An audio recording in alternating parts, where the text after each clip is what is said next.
नमस्कार दोस्तों, आज हमारा ये 9th वीडियो है और आज हम बात करेंगे किसान आंदोलन के बारे में। दोस्तों, आपने 27 सितंबर भारत बंद के बारे में सुना ही होगा। कहीं ना कहीं आप भी हंसे होंगे कि ये भारत बंद विफल रह गया।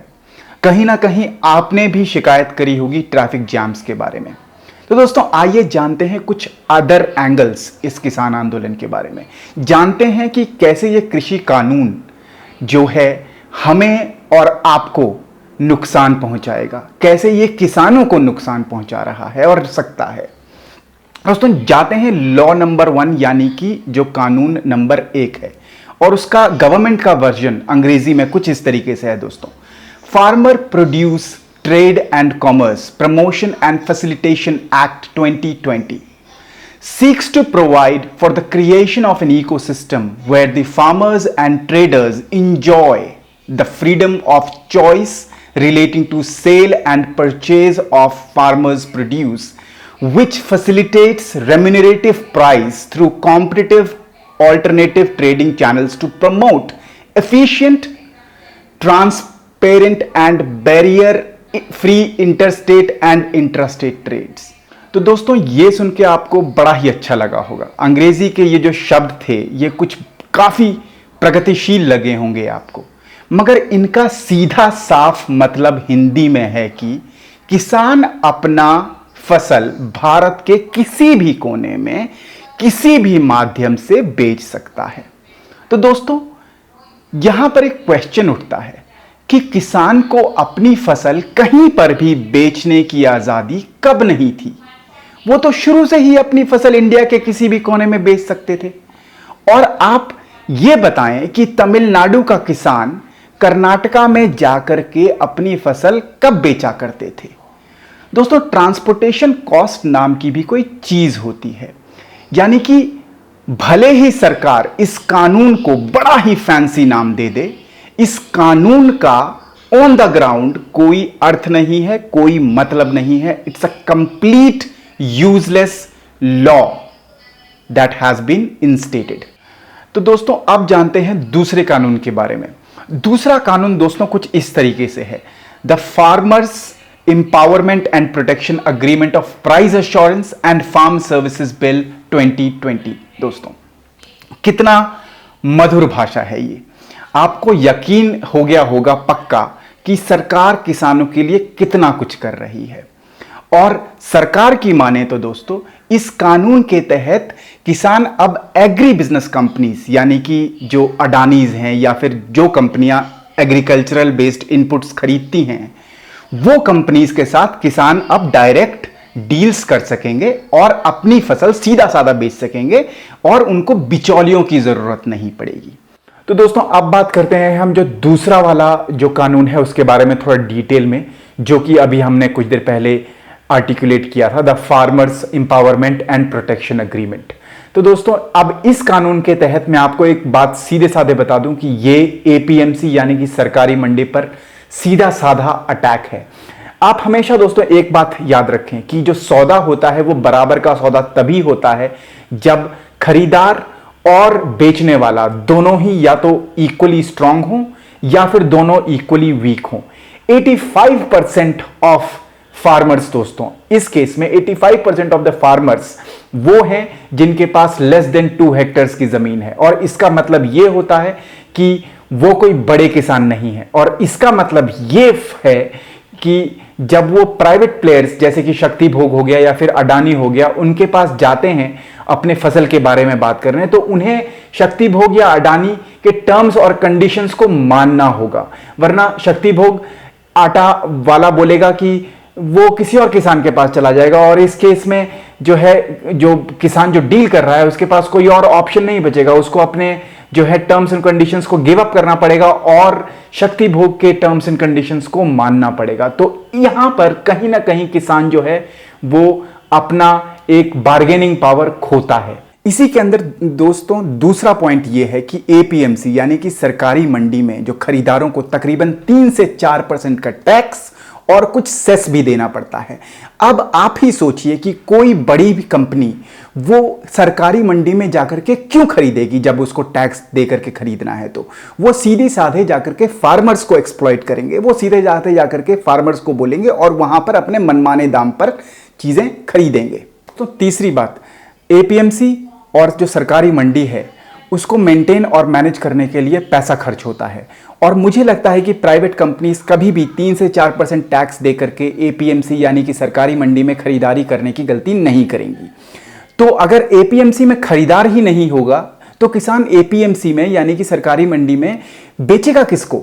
किसान को थक हार करके प्राइवेट प्लेयर्स से एपीएमसी के बाहर यानी कि सरकारी मंडी के बाहर डील करना होगा। नतीजन सरकार सरकारी मंडी पर पैसा नहीं खर्च करेगी और ये बंद होने के कागार पर आ जाएगा। दोस्तों अब बात करते हैं जो तीसरा जो कानून है वो है एसेंशियल कमोडिटीज का, the essential commodity amendment bill 2020, और अंग्रेजी में इसका परिभाषा ये है दोस्तों कि it seeks to remove commodities like cereals, pulses, oil, seeds, edible oil, onion and potatoes from the list of essential commodities. This will remove fear of private investors of excessive regulatory interference in their business operation. दोस्तों तीसरे कानून में सरकार बिल्कुल मान रही है खुल्लम खुल्ला कि वो प्राइवेट प्लेयर्स के हिसाब से सब कुछ करना चाहती है। और दोस्तों अब इस तीसरे वाले कानून को थोड़ा सा डिटेल में और समझते हैं। दोस्तों ये तीसरा कानून है, ये प्राइवेट प्लेयर्स को एसेंशियल कमोडिटीज एक्ट के तहत फिर से ये कमोडिटीज होर्डिंग करने की अनुमति देता है। इसका मतलब यह है कि दोस्तों किसानों को अपने पैदावार का सही मूल्य समय पर नहीं मिलेगा, और तो और इसके तहत प्राइवेट प्लेयर्स किसानों से मनमाने रेट्स पर यह फसल खरीदेंगे, क्योंकि अगर प्राइवेट प्लेयर्स ने पहले से ही सामान अपने निजी जो प्राइवेट गोडाउन्स में भर रखा है तो वो फार्मर्स को उनके चाहे हुए रेट्स क्यों देंगे, वो अपने मनमाने रेट्स पर फार्मर्स से वो कमोडिटीज खरीदेंगे। दोस्तों अब ये तीसरा कानून के बारे में बात करते हैं कि ये कैसे हमको और आपको और आम जनता को नुकसान पहुंचाता है, क्योंकि दरअसल ये होर्डिंग परमिट करता है प्राइवेट प्लेयर्स को। दोस्तों फॉर एन एग्जाम्पल, अगर वेदर की वजह से किसान की फसल खराब हो जाती है तो प्राइवेट प्लेयर्स इसको एक अपॉर्चुनिटी की तरह इस्तेमाल करेंगे। दोस्तों अपने मनमाने रेट्स इन चीज़ों पर लगाएंगे और जनता को खरीदना ही पड़ेगा। तो इस तीसरे कानून सीधा साधा, ये तीसरा जो कानून है ये सीधा साधा प्राइवेट प्लेयर्स को फायदा पहुंचा रहा है दोस्तों, और नुकसान आपके और मेरे हिस्से में आ रहा है। तो अगर आप फार्म बिल्स को सपोर्ट कर रहे हैं तो 500 रुपए किलो दाल खरीदने के लिए तैयार हो जाइए। अब चौथी बात करते हैं दोस्तों जो कि एमएसपी के रिलेटेड है। किसान एमएसपी पर कानून मांग रहे हैं और सरकार ये कह रही है कि वो एमएसपी की गारंटी रिटर्न में देने को तैयार है। और मुझे इस बात पे हंसी आ रही है कि सरकार कब से लिख करके कानून बनाने लग गई। कानून बनाने के लिए तो पार्लियामेंट है ना दोस्तों, ऑर्डिनेंस है, तो वो एमएसपी को ऑर्डिनेंस के थ्रू क्यों नहीं पास करती है। अब दोस्तों बात करते हैं कॉन्ट्रैक्ट फार्मिंग की। ये कॉन्ट्रैक्ट फार्मिंग बहुत ही प्रगतिशील वर्ड लगता है, बहुत प्रोग्रेसिव वर्ड लगता है, मगर एक्चुअल में है नहीं।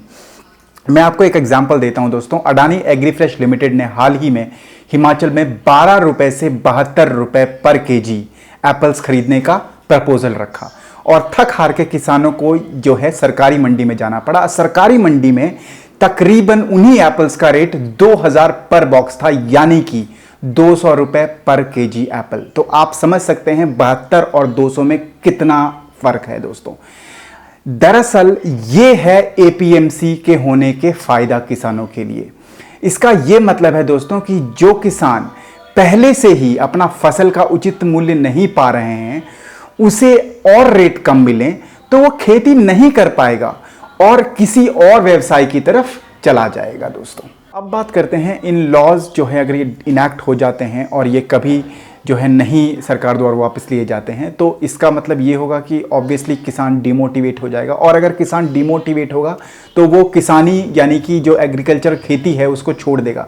अगर किसान और खेती दोनों खत्म हो जाए इंडिया में तो इसके लिए हमारे और आपके लिए क्या मायने हैं दोस्तों, इस बारे में थोड़ा डिटेल में जानते हैं। दोस्तों भारत की आबादी का 60% अपनी गुजर बसर खेती से करता है। ये 60% जो है दोस्तों आबादी का पहले जीडीपी में कंट्रीब्यूट करता था 1950 के दशक में 50%, जो कि अब घट करके सिर्फ 15 to 16% हो चुका है दोस्तों।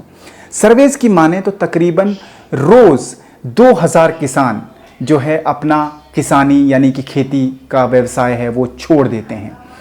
1970 में जहां गांव में तकरीबन 3/4 परिवार खेत के आमदनी पर आश्रित थे, वो अब 1/4 हो चुका है दोस्तों।